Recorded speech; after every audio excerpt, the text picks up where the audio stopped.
శ్రావణమాసపు శుక్రవారమున తల్లి వరలక్ష్మి శ్రద్ధకని శుభవ్రతమును సేతుము తల్లి వరలక్ష్మి.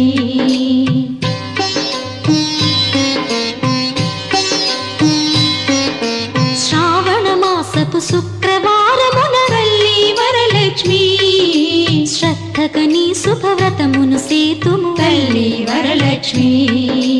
నోమును నోచిన నెలకలందరికీ తల్లి వరలక్ష్మి. నోమును నోచిన నెలకలందరికీ తల్లి వరలక్ష్మి. ఐదో తనమును అనుగ్రహింతువు తల్లి వరలక్ష్మి. తల్లి వరలక్ష్మి తల్లి వరలక్ష్మి తల్లి వరలక్ష్మి.